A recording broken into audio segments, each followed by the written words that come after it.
Computer. All right, all right, all right. Here we go, here we go, here we go.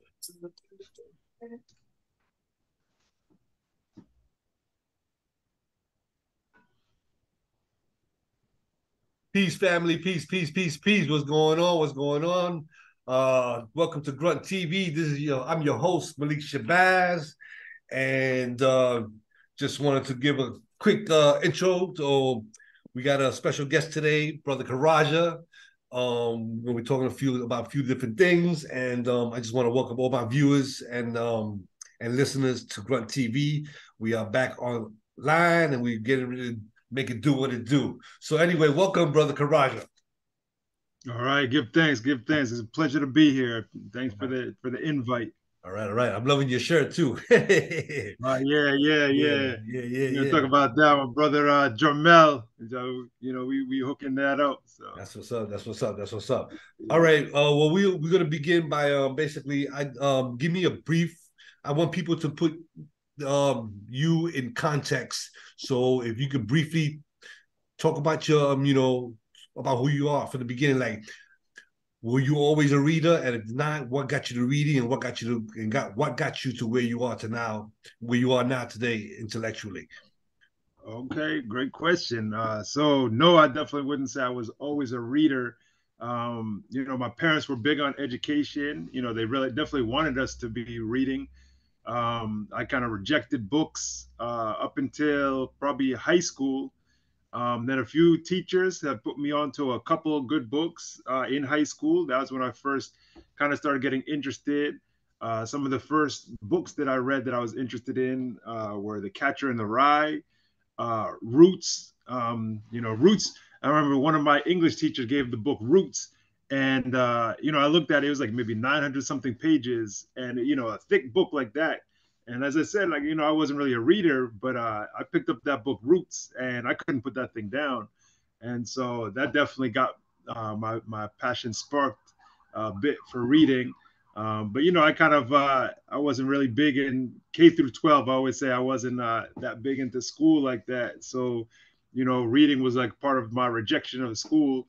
It wasn't until I started at the community college after I graduated that I kind of started really flourishing in terms of like I guess it was just the age too. I was 19, 20. I started like wanting to learn about the world around me, started getting into learning about spirituality and philosophy. And so, probably a lot of what my parents were pushing on me from a young age really started sinking in when I was 19, 20, 21. And that's really where I started having a love for books around that age, 19, 20, 21, 22. Um, so yeah, it definitely wasn't in my early years that I had that love for books, but as I got to that age, definitely I started loving the knowledge, loving all the different information that I was learning, and so that was around the age where I really started getting that love for books. Okay. So why do you read? Well, I mean, I feel like for one, there's so much information from the ancients, from our ancestors, from the prophets. That's first off, just historical. There's so much information out there. I feel like our this moment in time is just one moment in time. If we really look at all the information that's been passed from generation to generation, all the wise men, the wise women out who have put so much information and put work in and research in. It's just so much we can grow mentally, emotionally, spiritually from books. Opens up a whole gateway. So just my mind just being blown by what I was learning and what I was reading is just a fascination. And I look to apply a lot of the things that I'm learning uh, in terms of my lifestyle. So that's why I read. It enhances my lifestyle, enhances me in mind, body, and spirit. And I connect with people who are no longer walking in the physical plane. Reading great works by Malcolm X, reading Marcus Garvey, reading Booker T. Washington. All these great men and women who have walked this earth. I'm connecting with them as I'm reading their works, and so it's really a book can immortalize somebody. The authors that we work with now, that's what I say. When you write a book, it immortalizes you because that book long after our flesh is gone, that book will still be here. Okay. So how does that information that you've been getting, how does that translate into um revolutionizing our community? Okay, another great question. So, you know, a lot of us, we grow up in a certain box about, you know, in terms of how we're supposed to think. So when we're in this box, you know, we can go along and just be kind of caught up. And the box that they put you in is kind of that capitalistic hamster wheel. Go to a job, do the, you know, it's all like the basic things that are going to build up their kingdom. Right, right. So when you read a certain books, you know, it can expand the mind past the programming, because even the educational system, we go through the educational system and we're being programmed to a certain extent. So when we read certain books, it can teach us otherwise things that we wouldn't know. You know, the teachings of the great Malcolm X, you know, the teachings of Marcus Garvey, as I said, you know, and all these great teachers along the way who have laid a path. You know, it shows. And not only that, I read a lot of books on wellness, nutrition, like, you know, Eastern philosophy, and all this ancient scriptures, you know, all these things. They're teaching you, you know, how to see the world, how to view ourselves, our relation to Adonai. That's the name that I call, people call God, universe, Allah. You know, I say Adonai, but our connection to Adonai. You know, so all this stuff, you know, these books can give us that wisdom and that philosophies, and teach us, you know, about different nutrition and plants, and you know, and minerals, and the importance of getting sun, and you know, all these different things. It's all in books. All these things of how we can live a higher, elevated, consciously living lifestyle. You know, it's all with unlocked in books. And so, you know, I really look to read these books and apply them to my lifestyle, and also give them to others. You know, I used to be a mentor with youth, a counselor, and so I would pass books and certain readings to these people that I've mentored and counseled, and you know, to help them unlock, you know, some of this wisdom as well. Okay, okay. Um, okay. Now, just a full disclosure. By any chance, do you have a book, one of your books, by you that you can put in front of the camera, Yeah, I mean, one, I mean, I have or whatever you got? If you got one, two, three, or four, whatever you got, just because. all right. Well, I'll put it up. Well, you asked, so you gave that lead. Yeah, So we'll start out yeah. with your book. Oh, okay, okay. Well, I'm glad, I appreciate that, but I wanted to get your books now. You know, Okay. it's about you right now. Um, Okay. Okay. so, yeah, just for the people that are listening and viewing, they're gonna be viewing this thing. Full disclosure, brother Karajah is I signed with his publishing company. We're gonna talk about that in a minute, but I want you to put your books up real quick on the camera. Mm-hmm. You got Mm-hmm. you got one of your books. Okay. Go Yeah. ahead. Yeah. Let Yeah, me you give got you it. Go one. ahead. You got it. You good. Don't worry about it. Take your time. Ain't no pressure. Yeah. Pardon that. So Because I got this one was of the them. first book. I got one of them, but the one you that I got from you, but I don't have a camera, so I can't show it. So I want you to show it. Right. Right. And unfortunately, I don't think I actually have. I'm in my office in the headquarters right now, Okay. and for whatever reason, I actually don't think I have that book. Okay. So Well, I'll have to just get one, back. whatever you got. Right. So this book right Yeah. here, this is the first book All that right. I really started Bring it towards promoting. you, further away from the camera. Oh, wait, no, the other way. Okay. Yeah, Okay. like that. A little bit closer, a little bit Yeah. closer, right there, so people can see. Yeah, right Okay. there. Perfect. Perfect. Yeah.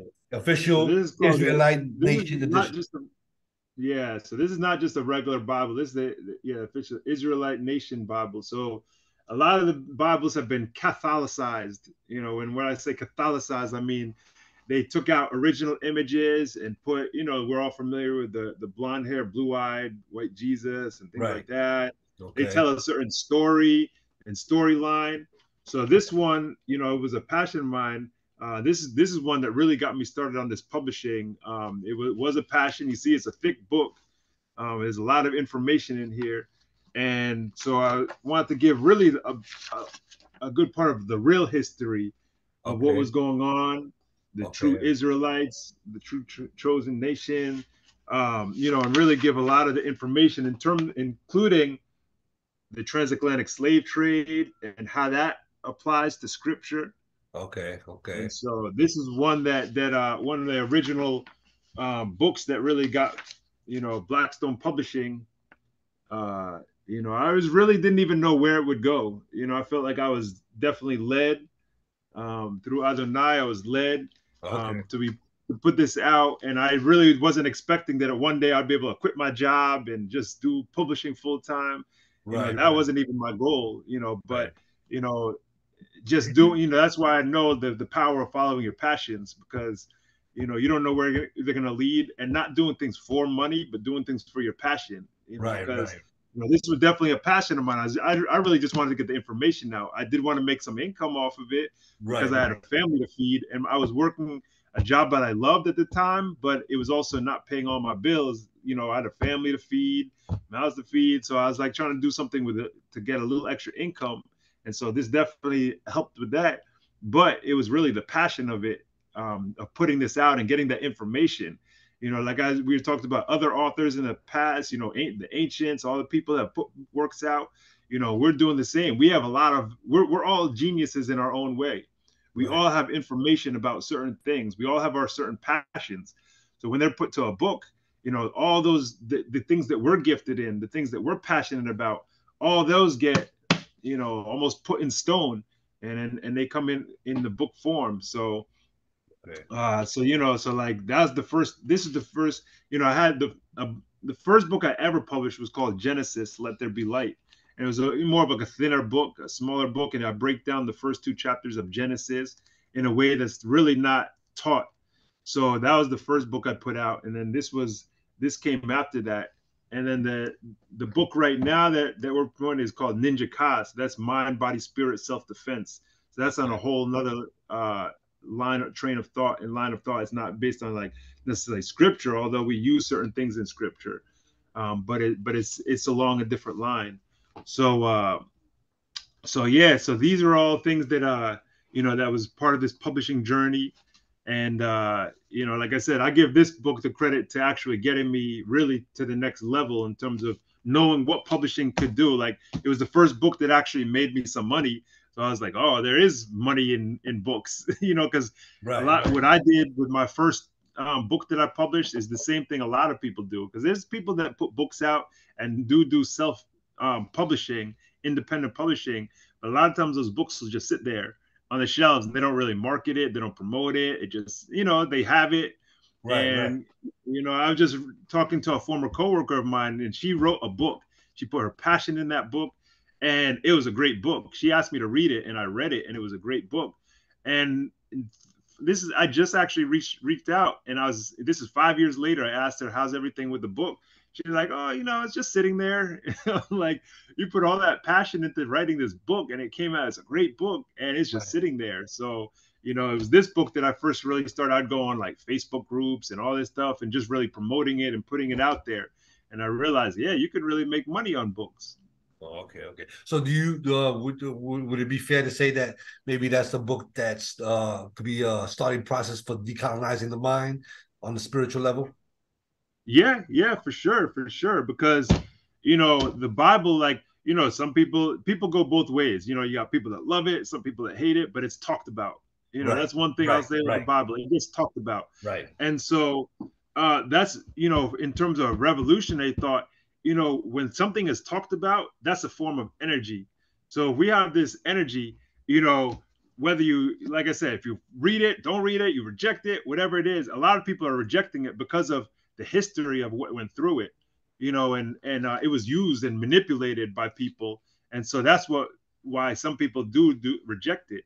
But then you have some people, of our people, that are really clinging to it. And so there's a real dichotomy where people are bumping heads and debating and separated on certain lines. And so, yeah, so this book right here is to kind of dispel a lot of the myths that have been put out, and to really, I say, even if somebody doesn't read it and doesn't want to read the Bible, they can at least respect it, because when they learn some of the history that has been taken out and Catholicized throughout history and Anglicized, and so when we know the real history, we know it was written in Africa. It was written by melanated people. it was, all this stuff, all this information. So, because you have a lot of melanated people that are banging on the Bible, not realizing that was our ancestors that wrote it. The prophets from the Bible are our ancestors. So, so yeah, it does dispel a lot of those myths.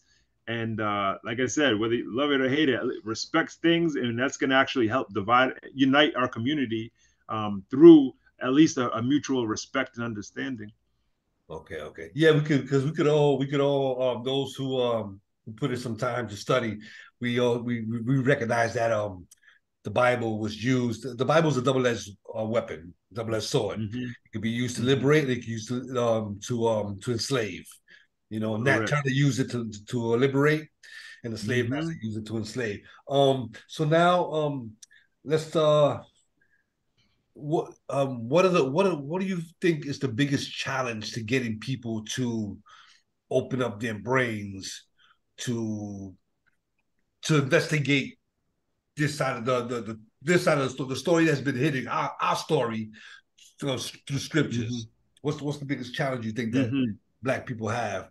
Why won't they won't let go? Well, Go ahead.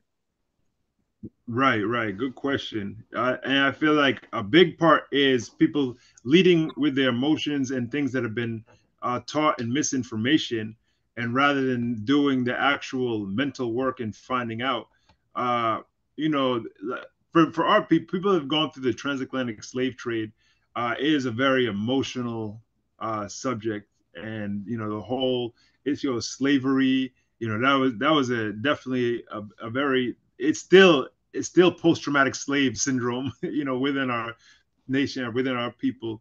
So in terms of like the Bible, when people see that the way that it was, people were using little parts of the Bible, quoting like, "Oh, it says obey your master, so you better obey," using all these certain things and manipulating it. And so a lot of it is just emotional based. So certain people don't want to. They see that and they throw out the whole thing. They don't want to look at the teachings or the wisdoms or anything, or even the history of where they actually came from, how things were used out of context. So instead, they throw everything out. Like, look, they just use this, and but a lot of those same people, they'll pick up a gun and want to start a revolution with a gun, but not realizing those same people use guns too. But they don't say, "Oh, Right, well, they use guns against us, so I'm going right, to throw guns away." right, Uh, right, right. they had the guns and they had the Bible. Well, If Jesus we said, had guns and we had the Bible, we knew how to use it right. That right, would right. actually be a whole different story. Yeah, well, Jesus in the Bible says, "I come not to bring peace, but a sword." Yeah. And not Right? only that, he told people if they don't have a sword, sell your possessions and go buy one. Yeah, There's yeah, I yeah, just shared that verse with a brother. He was like, "Wait, that's in the Bible?" It's yeah, like I thought he was just some passive hippie. yeah, Like yeah. No, that's the he's thing, out here telling people to arm themselves and get ready and take up your sword. Right, right. That's the thing that, like you said before, and I've said this over so many times. People are intellectually lazy, and Mm-hmm. they're driven by emotions, not the intellect, not analysis. Right. You know, Right. there's Mm-hmm. I'm trying to remember the proverb. Emotions are great, something, but poor masters. I forgot the damn quote, but Mm-hmm. if it comes to me, but basically, yeah, that's the deal. So now let's jump into Blackstone Publishing. How did that start? Why did it start? Okay. Now, man, you got all the great questions. So Blackstone Publishing began in 2016. This is our seventh year with this company, running this company. I founded it 7 years ago. So again, I began at the time when I first began it. I was a counselor. I was working with men, incarcerated men, doing counseling, teaching like life skills, wellness. Getting their minds right, getting them ready to get back into the world after being incarcerated, which is it's a harsh reality that people living uh, in a cage basically for 7 years. They have to get their mind right and get themselves together again. So I was working as a counselor. I loved working there. In terms of what I was doing, teaching groups, but it was a low paying job. Which a lot of these jobs, they're paying less than you really should be getting. And so my job there was definitely lower paying, and bills were tight. It was paycheck to paycheck. So I was like, I need to do something. I don't want to quit this job. I almost didn't take the job because it was lower paying than I was looking for. But I was like, I really felt when I first went in the interview, I was like, man, this is a great job. I like it. I like this is exactly what I want to be doing. So I was like, I need to come up with another form of income. And so that was where I was saying, that was where, the book that I just showed, this Bible, I was like, that's where I kind of got the inspiration. And I was like, you know what, maybe I could do that, make a little extra income and get my thoughts, my passions, I can get them out to people. So it's almost like, the so-called kill two birds with one stone. So that's where I got to work. As I said, this is a thick book. This is 800 something, 900 pages. So, it was a few weeks of putting work in. Luckily, it was a job where I did have downtime.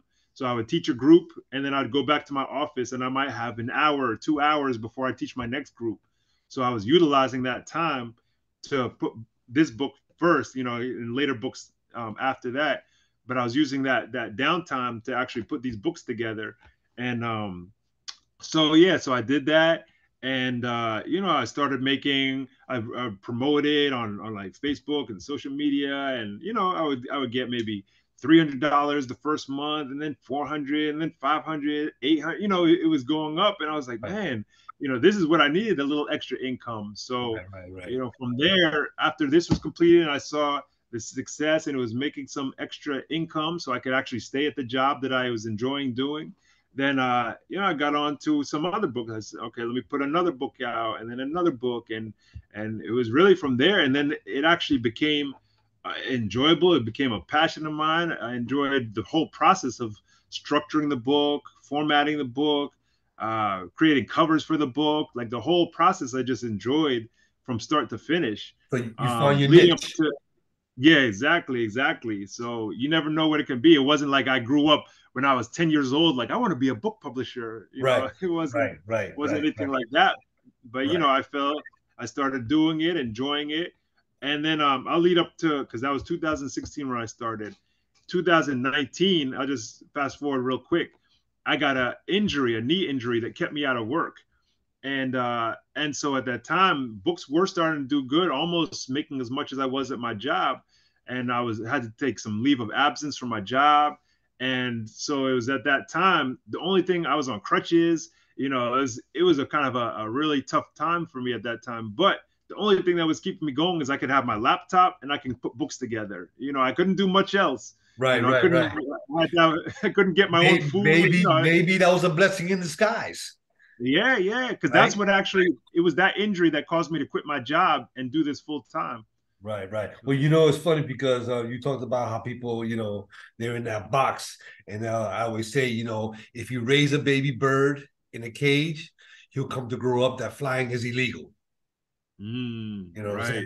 And that's what, exactly. When you think about that and you put that into people's in a human perspective, like you said, people get stuck in this box, and it's almost like they fear leaving that box because they don't have the cage or the protection of the cage around them, So they become basically, metaphorically, they come to believe that flying is illegal, Right. And that's a perfect metaphor. Yeah. Perfect metaphor, because I was there too. I was definitely nervous and scared. I had a family to support. I'm like, I've been working jobs since I was 12, 13 years old.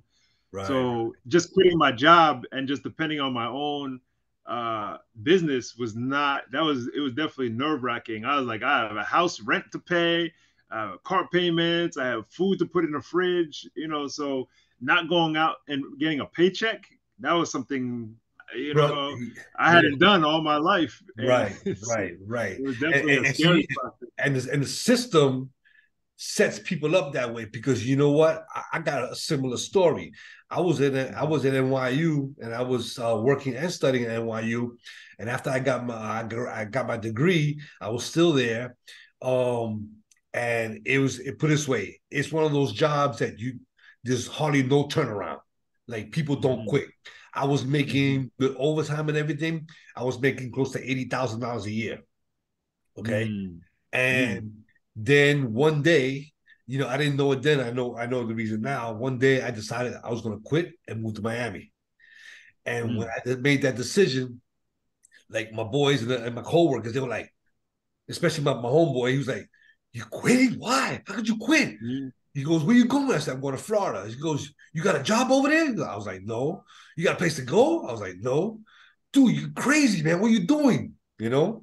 But I left, you know, and I did what Huey P. Newton said. I committed class suicide because I went from $80,000 a year to like $19,000 a year in Florida. You know what I mean? Right. But if it wasn't for that move, we would be talking right now, me and you. Right. You know what I'm saying? Exactly. So yeah, it is. I just want to I wanted to say that because those who are going to listen to this interview, they may have that lurking in their mind. They got this thing where they have this a particular talent that they can do something, but they're afraid to leave the job because they might, you know, and it's understandable. It's not a fake fear. It's a real fear. Right. Especially, you see, with me, I have one advantage over you. I didn't have no family.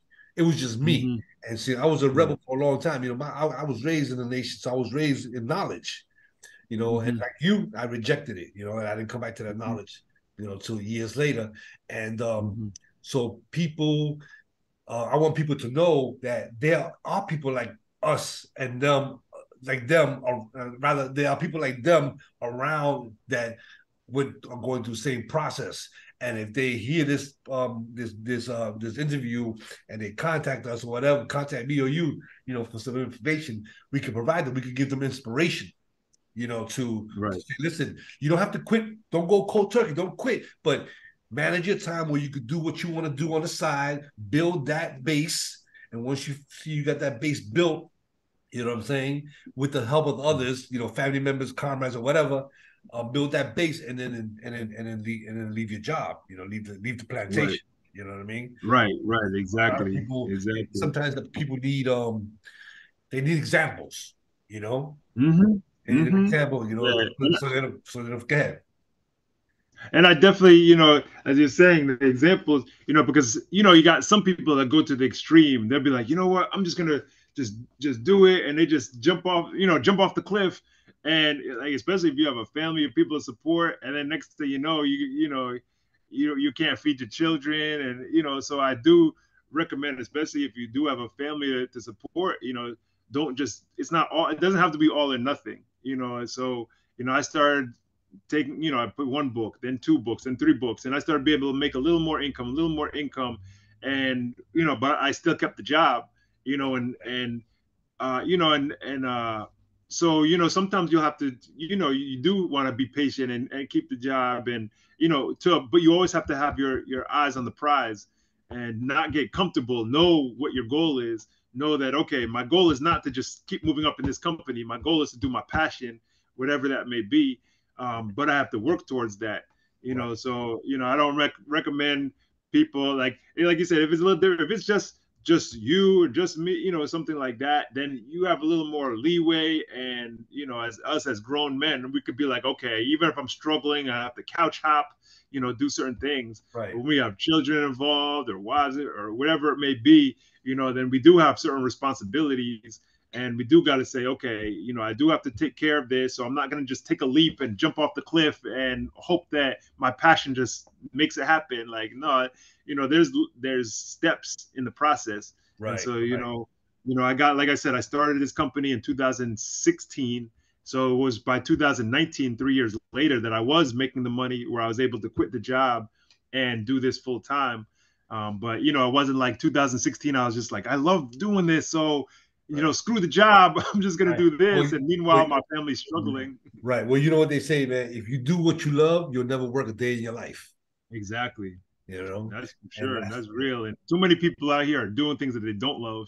Right. And that's not so much through their fault of their own, but it's the system that produces this. Because one thing about the American education, the so-called American educational system, which is nothing but an indoctrination propaganda system, they basically hammer out your creativity out in the beginning. So there's a, you know, back then, you know, in the old days, years back, like I would say, maybe even during the time when I was in school, which is around like the 70s, if you were tapping on your desk, making a beat or whatever, or you doing some comedy, you know, usually it'll get you chastised by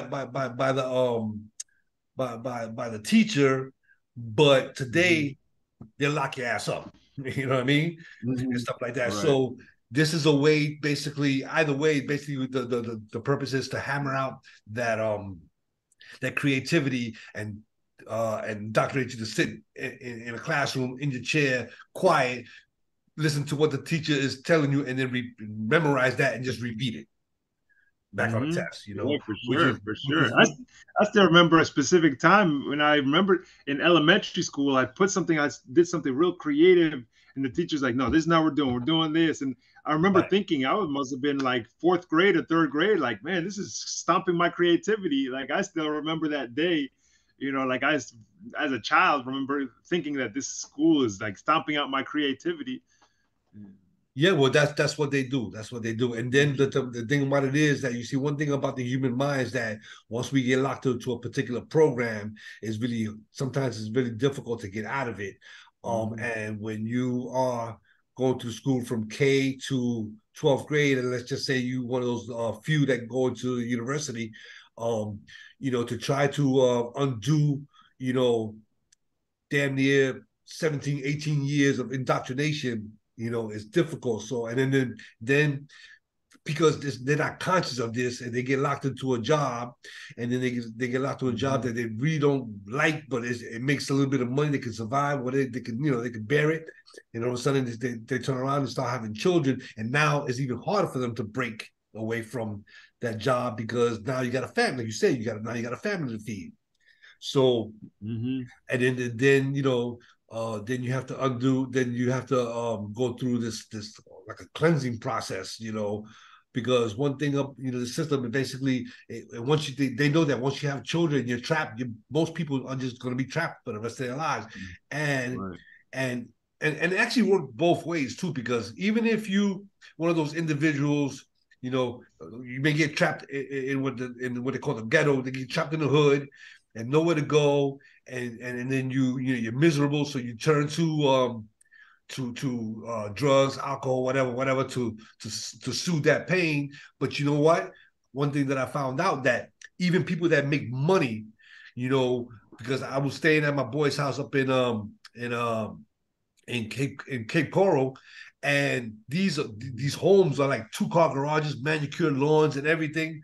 And me and my boy was having a discussion one time, and he said about eight out of the eight seven out of these 10 homes, or at least 6 out of these 10 homes on this block, he said 6 of them are doing drugs. They buy drugs, and he knows who they are. They buy meth Right. or pills, or whatever, Mm-hmm.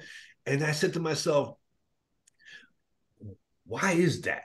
And then it brought me back to that scene in Scarface where he goes, "Is this what it's all about?" And I come to realize that, you see, this material, the selling of this material illusion, whether you have it or not, you're still going to be miserable, because even once you get the material, it doesn't mean anything anymore. Yeah, when you buy a house, initially it looks, oh my God, I just bought a house, and then you design it, you paint it, you put everything in it, and then for a while it's just nice. You walk into it and you feel like it just, but after a while, you walk in the house, like you don't notice anything. It's just like regular, and the car don't mean Right. shit, the car don't mean nothing no more, whatever. So now the point is that the material doesn't make you happy. It doesn't fulfill a human being, because material is just material. So we got to find ways to feel alive inside, and that's how we can Right. that's how we can live better lives and stuff like that. So even the poor people or working class people or people in the upper class, whatever. Actually, matter of fact, I was just watching a podcast and they were talking about Dianne Feinstein, all these old decrepit individuals up in Congress, and the brother in the podcast was talking about, like, if people really knew what miserable lives they lead. I mean, she's not even dead, and her family's already fighting over the fortunes, her Right. estate and her money. You know, Right. so, and Right. she's not even dead yet, and so now her Right. daughter and them, they're fighting. Because. So basically, that's we have this illusion that they have this money and they're happy and everything like that. But in reality, they're some of the most miserable people on the planet. In fact, Right. in Right. fact, in fact, there's a professor. I don't know if you've heard of him. He's a professor of economics, Professor Wolf, Richard Wolf. Have you heard of him? No, I'm not No? familiar. Okay. Anyway, quick short story because it ties into everything. This man, he's a European man, white dude, right? He had this intellectual curiosity as a young man. Basically, he went to Harvard University, graduated with his BA, got Kuma byline or whatever, the Kumba, the thing. That means he was top of his Mhm. class, and he went to Yale and everything. In fact, his classmate was Janice Yellen, which is the secretary of the Feds, and basically. He said, "Listen, I go, I'm in this environment, I'm around these people because this is how I grew up, and all these people from Harvard and Yale and Princeton and stuff like that, this is my surroundings." He said, "I don't really like hang out with them, but from time to time, I got some of my friends that are still on that thing, and sometimes we go out for a drink." And he said, after two martinis, man, they oh, I'm so sad and this and that and blah blah blah blah. And meanwhile, they got money, they got a house, they got a two cars or whatever, they may even have a house in a different part of the country or a different part of the world. Mhm. Mhm. But they sit there and they start crying over their drinks, how miserable they are. So I said, Right. that's interesting because they got money. So this is Mhm. what Professor Wolf, because he doesn't roll that way. He's a Marxist, total opposite, total Mhm. opposite. And he says, listen, people they think that when they're in Yale and they get there and they say, oh man, once I graduate and I get my degree, I'm gonna get a job making $175,000 a year, $200,000 a year, maybe more, whatever. And then they do get these jobs and they're still miserable. Right. So, Right. Right. so this is And where I actually talk about that in my latest book, in the Ninja Cobb book. okay, I wish it's funny because as a publisher and my marketing director, she keeps talking with me about that. She's saying I need to promote my books because I'm always ready to show everybody else's books as a right, publishing company. And so I'm over here with a stack of all the other people's books that we're okay, publishing, but not my own. But in the Ninja Cobb book, I actually talk about that. It has 10 keys to mental strength, and one of them is a mentally strong person defines their own success. And because a lot of times people go through and want that success. So somebody could go and be a doctor and everyone around them celebrating and yeah, they become a doctor and they're gonna make six figures and they're gonna have that status and that, that's a very credible profession. But that person may not have any kind of inkling to want to care about healing. They might hate the sight of blood. They might not like working with people. So that person who's so-called successful, they could be living a miserable life, as you were speaking of. They could just be being miserable, and everyone around them is going, oh, they're successful, and all this, but really they might have really wanted to be an artist. They might have, but right, they, because of right, the right, fear and people telling them, oh, well, you can't make money doing that. I right, always say your passion can sell because you're not the only person on this planet with that passion. right, So right, whatever it is, whatever is your passion, there's a market for it. right, But right, as I said, people put that fear, and this is solid, this is stable. You can go out there, you be a doctor, you're going to make money, and so they forget that they wanted to play the trumpet, or they wanted to be an artist, or they wanted to, whatever it may be, and so they're going on that path that was programmed for them. It could be through the family, it could be through media, through whatever it is that gives that programming, and so everyone else is gloating them as successful, but meanwhile, success should be, I actually just recently put a post on social media. I said, I strive for joy, not success, because when you strive for joy, success is a byproduct. When you're right, going for joy, which is your passion, we should be living for our passions, because joy is the ultimate success. That's when mind, body, and spirit is all in unison, and we're enjoying life. right, And right. success is going to be a byproduct of striving for joy. But the school systems aren't telling you strive for joy. A lot of people's own family members aren't telling them to strive for joy. A lot of times success is put up there, and that's usually correlated to financial success or status success, and all those is just in the eyes of other beholders, not your own self. And so we need to be know within our own vision of what is our success, and that should be a joyful life. And how do we find that joy? Right. So that's definitely an important point. Now let me ask you this, because one thing about the Western way of looking at things, especially, and you see it through these self-help books, it's almost like it's on the individual. But Hmm. in ancient societies, it's hard to heal as an individual when the community is not, you know what I'm saying? So now how do you Hmm. apply that theory of yours? Or how does Hmm. that translate into um making this a collective type of healing as opposed to an Right, individual type right. of healing? Great question. So it has to start first. We have to start finding like-minded people to start with. We want to build, because I always say that we're supposed to lend a hand and really pull people out of that darkness. Right now the world is in a lot of darkness, and there's a lot of light too. It goes both ways, but a lot of people are in that programming and seeking. But first, it's important to have, like you and I, we have like-minded in many ways, and doesn't mean, and like-minded, you're never going to find someone who's exactly you. You don't want to find someone who's No, you exactly don't want you, that but anyway. right. But we have like minds in certain things. We understand certain things about how we're supposed to connect as a community. So when we start drawing and have other like-minded individuals, we become a collective. So I think the first thing is having that base, whether it's in your own family, but some people can't find it in their own family, so they have to go outside their blood family and find it in a group of individuals who do things, because there's other people that think like that. Like you said, it is more a rarity because this is a very individualistic society and it's programmed to do that.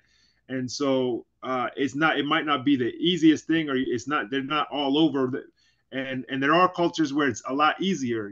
I've traveled and I've been to places where you could feel more of a community feel and people helping each other. And I've seen in ancient cultures where the whole community comes and builds the family a house. Like someone gets married, they build that family a house and make sure they're set. Right, But we're right, not obviously in that. When right, a right. couple gets married, all they're going to do is get bills. They're not going to Right, get right, a and then lot of yeah, and when they split up, everybody's paying the rent. Everybody right. has no, as opposed to everybody together. Exactly. People frown about you living with your mother today. It's Hmm. frowned upon, but in reality, that's Hmm. that's how it should be.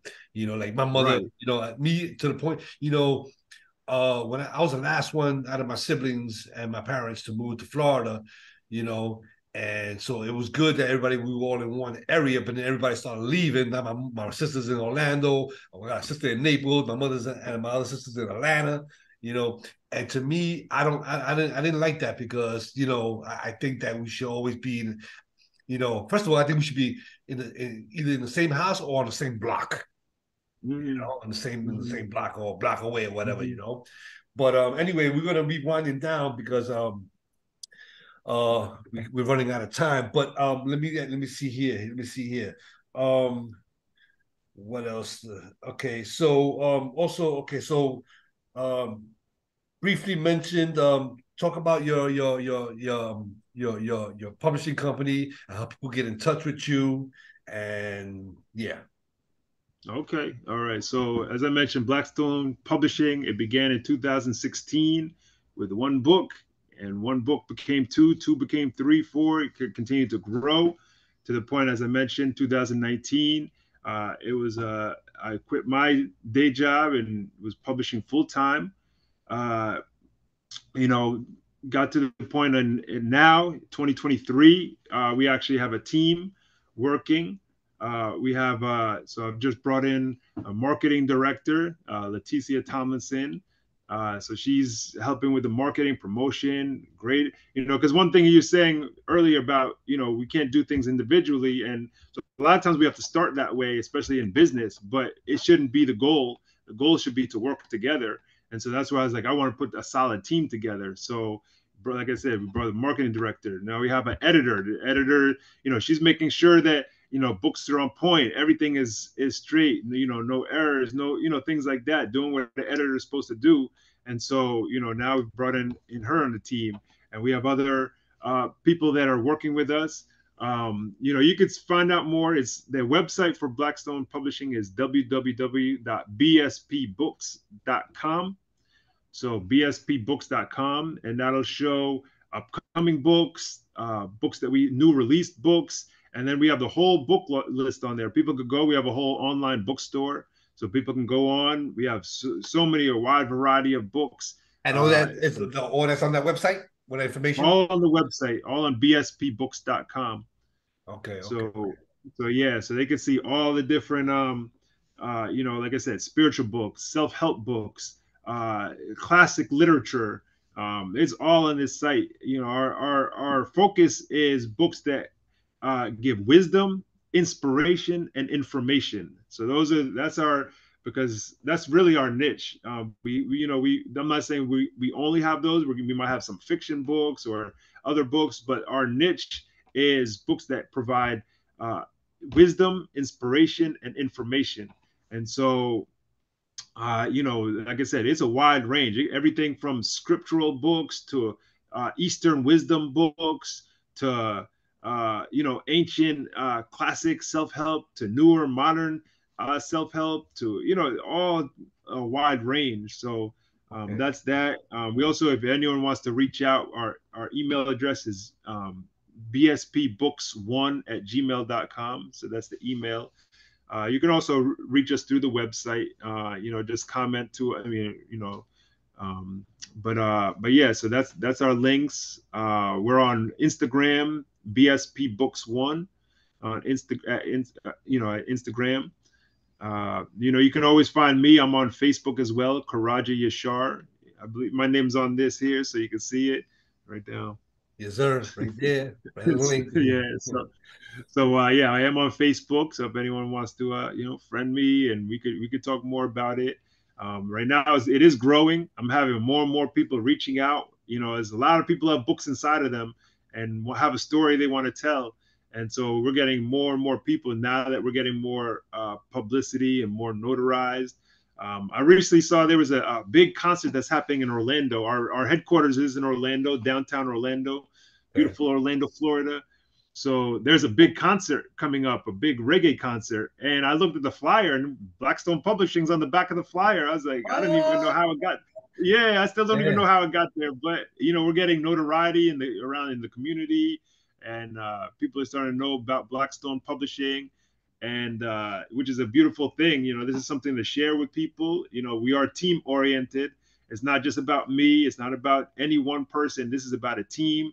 My goal with this, I grew up in 90s and 80s listening to hip hop, and I liked in the 90s, you definitely saw record labels promoting artists. You would see like Bad Boy with Biggie and Puffy, and you would see, Death Row Records, Suge Knight and Tupac and Dr. Dre, and you saw they were working collectively. They weren't just, Dr. Dre wasn't like, I'm just about Dr. Dre. He was like, bringing Snoop and bringing, Suge Knight and all these, they worked as a team. Right, and so my goal is within the book publishing industry is to have a similar concept, because a lot of times in the book publishing, in this industry, book publishers don't really work like that for the most part. A lot of them, they're just in this for business. They're putting out the books, trying to get the numbers, but they're not sitting here like, hey, we're going to be a team. We're going to be, join up like a team, and we're going to go out there and we're going to conquer this world, And so like, me growing up listening to, watching that in the 90s with the music industry, now I'm like, man, that could be applied to the book industry. We need to be out here like collective, like, throw up our bees for Blackstone and we're going to come and represent and get it out here. So that's really a lot of the goals with Blackstone Publishing. That's one thing, even in this industry, like I said, a lot of people don't know who publishes what book. Like you could have a famous book like Harry Potter and no one even knows who the publisher is, because the publishers aren't really putting themselves out there like that. So with Blackstone Publishing, we're looking to put the authors and the books out there, but we're also putting Blackstone Publishing because they're one and the same. They, you have the authors, you have the publisher, but we're going as a group, as a team, moving together. And so that's really, again, talking about the 90s, I grew up watching like Magic Johnson, Ultimate Team Player, and that was always my vision. Like I want to be dishing and passing and helping others, because a lot of people in our community are so individual oriented. and thinking they have to do everything themselves. And a lot of times it's because nobody else is helping them. And so the goal of Blackstone Publishing is to put people on a pedestal and bring people up, bring to their proper place. We put the crown on them. So they, people are out here struggling and hustling, trying to do everything themselves. Blackstone Publishing, one of our taglines is the stone that the builder refused shall be the head cornerstone, because we've been isolated. We've been, all this kind of stuff. But now we're like, okay, this is a stone that people can stand on, a sturdy stone that gives people a foundation of support and brotherhood and sisterhood and familyhood. And so that's what Blackstone is about. That's why, black is a solid color. Black is us. Black is that color that, encompasses all other colors. A stone is a strong foundation, something that, you can stand on a stone. A stone doesn't break. A stone is solid. So that black stone is something that people can utilize and stand on as a strong foundation and know, like, Blackstone got my back, because Blackstone, we're here as an organization and as a team. So that's really the mission and the goal of Blackstone Publishing. That's what's up. That's what's up. Okay. Lastly, we're just gonna, like I said, full disclosure. We're going to be having a writers symposium October 7th. You're going to be one of our authors, being on deck. So we want to be able to let everybody know about that October 7th at 3 p.m. in Davie, Florida. And if you go on this thing, you can get the link below. And I would just want everybody to know and come out and support everything. And lastly, I just wanted to say that one thing about Western society, it's so backwards. So I say that, if we measure the value of life solely by the dread of dying, then it may be well that we have no sense of its value at all. So on that note, because that's like I said, it's just we live in that's the book that you put up initially about living in an inverted society, which is what I want to. Yeah, there we go. That's my book, The Psychology Ideology Trickster, Malik Shabazz, and the creation of an inverted society. Because only in an inverted society do you give a war criminal president a Nobel Peace Prize. That could only happen in an inverted society. Well, anyway, brother Karajah Yashar, I want to thank you for your time. Appreciate you. I want to thank you for sharing the knowledge that you have. And I want everybody else out there, don't forget Blackstone Publishing. Check them out. And if you have a book in mind or some ideas about a book, you can reach out to the brother Karajah, and he will try to walk you through these steps and help you break out that little break out that egg, like when the chicken is born or the bird, he's breaking out that egg, and saying get out that egg and then get kicked off the nest so you can fly on your own and then come back and help others. So anyway, on that note, let me get my little thing here ready. On that note, we want to thank you again and thank Blackstone Publishing. Thank you. Yeah, thank you, man. And I'll send the link to you so you can share this interview with everybody, and then let's see what it goes. All right. Okay, that's what it is. That's what it is. Yes, sir. Yes, sir. That's how we do. All right. Stay strong. Black power. Yes, sir. Peace.